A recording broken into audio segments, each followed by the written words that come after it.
Hello friends, स्वागत है आपका मेरे इस YouTube चैनल में जिसका नाम है Hiren sir.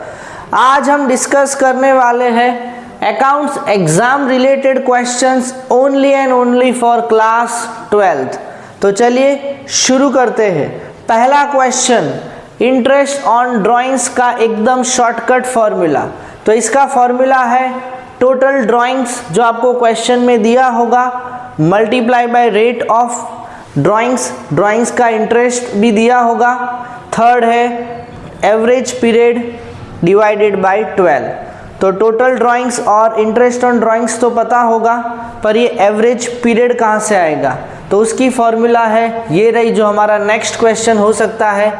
Months left after first drawing, पहली ड्राइंग करने के बाद कितने महीने बचे हैं, plus months left after last drawing, last drawing कर दी अभी भी कितने महीने बचे, क्योंकि ये एवरेज है तो हमें करना पड़ेगा divided by 2। Next question, types of capital. भाई जब हम पार्टनरशिप अकाउंट बनाते हैं तो कौन से टाइप के कैपिटल हो सकते हैं। नंबर 1, अगर फिक्स्ड कैपिटल है तो उसमें कितने अकाउंट्स बनेंगे, तो उसमें बनेंगे 2, एक कैपिटल अकाउंट, दूसरा करंट अकाउंट। और अगर फ्लक्चुएटिंग है, फ्लक्चुएटिंग यानी एक ही हम बनाएंगे कैपिटल अकाउंट, उसमें ही ओपनिंग कैपिटल डाल देंगे, उसमें ही इंटरेस्ट ऑन कैपिटल भी डाल देंगे, इसलिए यहाँ पे होगा सिर्फ एक ही अकाउंट। नेक्स्ट, अगर कैपिटल फिक्स्ड है तो कौन से अकाउंट में एप्रोप्रिएशन क्रेडिट होगा। अगर क्वेश्चन में दिया है कि fixed capital account method follow करनी है तो जाहिर सी बात है फिक्स्ड अगर है तो 2 अकाउंट बनेंगे, एक कैपिटल दूसरा करंट, तो सारे एडजस्टमेंट्स तो हम किस में डालते हैं, करंट में, तो answer is current account. Interest on capital calculated on which capital. भाई इंटरेस्ट ऑन कैपिटल हम कौन से कैपिटल के अमाउंट पे कैलकुलेट करेंगे, ओपनिंग या क्लोजिंग। बहुत इजी है, ओपनिंग पे ही करेंगे क्योंकि क्लोजिंग तो हमें एट द लास्ट डे पता चलेगा। So the answer is opening capital. In which ratio did profit will be distributed among partners. अगर एप्रोप्रिएशन ज़्यादा है और प्रॉफिट्स कम है, the answer is obviously in the ratio of appropriation. अगर profits कम है, appropriation ज़्यादा है।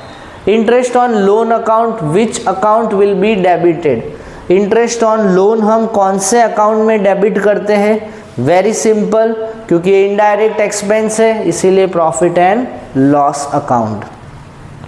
कैपिटल एम्प्लॉयड की फॉर्मूला क्या है। भाई अगर कोई पर्सन ने कैपिटल कितना एम्प्लॉयड किया है उसकी फॉर्मूला क्या है, कितना कैपिटल लगाया है, तो simple, total assets minus outside liabilities. Next, capitalisation of average profit. अभी हम गुडविल वाले चैप्टर में आ गए हैं तो ध्यान से समझो, ये हो गया एक चैप्टर खत्म, नेक्स्ट गुडविल वाला चैप्टर। तो भाई कैपिटलाइजेशन ऑफ एवरेज प्रॉफिट की मेथड क्या होगी अगर गुडविल ढूंढना है तो हमें 2 चीज़ों को माइनस करना है। सबसे पहले कैपिटलाइज्ड वैल्यू ढूंढनी है किसकी, एवरेज प्रॉफिट की। सर ये एवरेज प्रॉफिट क्या होता है, एवरेज प्रॉफिट मतलब हमने लास्ट 5 या 3 ईयर्स में कितना कमाया है डिपेंडिंग ऑन द क्वेश्चन, उसको कैपिटलाइज करो, माइनस एक्चुअल कैपिटल एम्प्लॉयड। पर हमने एम्प्लॉयड कितना किया है, जाहिर सी बात है हमने कम एम्प्लॉयड किया होगा, बाकी सब ज़्यादा एम्प्लॉय करते होंगे, इसीलिए हमारा गुडविल है। नेक्स्ट क्वेश्चन पे आते हैं, capitalised value of average profit. इसमें हमने वर्ड यूज़ किया था capitalised value of average profit. उसका मतलब क्या होता है, उसका मतलब होगा average profit divided by NRR, और अगर आप परसेंटेज की साइन नहीं लिखना चाहते तो इनटू 100।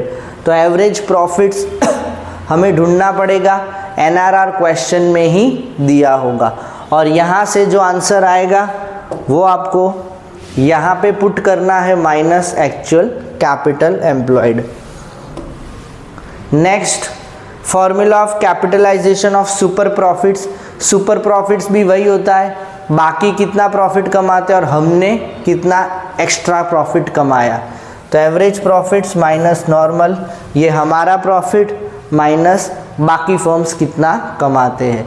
अभी जो सुपर प्रॉफिट आया उसी को डाल दो फॉर्मूला में, divided by NRR into 100। Same to same इसके जैसी फॉर्मूला है, एवरेज प्रॉफिट की जगह यहाँ पे super profit. Next normal profit. Normal profit में क्या होगा, हमें कैपिटल एम्प्लॉयड दिया होगा, कैपिटल एम्प्लॉयड कैसे ढूंढते, टोटल एसेट्स माइनस लायबिलिटीज़। तो capital employed into normal rate of return. बाकी फर्म्स की तरह हम भी अगर बिजनेस में एंटर करना चाहते तो ऑन एन एवरेज कितना कमा सकते, तो आपको मिल जाएगा नॉर्मल प्रॉफिट्स। एक क्वेश्चन मैंने यहाँ लिखा नहीं है पर उसका मैं ओरली पूछ लेता हूँ, क्या गुडविल कभी भी नेगेटिव हो सकता है? वीडियो को पॉज करो और कमेंट बॉक्स में मुझे बताओ। The answer is no, goodwill कभी भी नेगेटिव नहीं हो सकता। तो होप आपको ये सारे क्वेश्चंस विथ डिटेल्ड एक्सप्लेनेशन समझ में आ गए होंगे। अगर फिर भी कोई डाउट्स है तो प्लीज़ नीचे मुझे कमेंट बॉक्स में ज़रूर कमेंट करना। ये तो था अभी एक ट्रेलर, पिक्चर तो अभी पूरी बाकी है, यानी पार्ट 2 लेके मैं जल्द ही आऊँगा। तो तब तक के लिए बाय।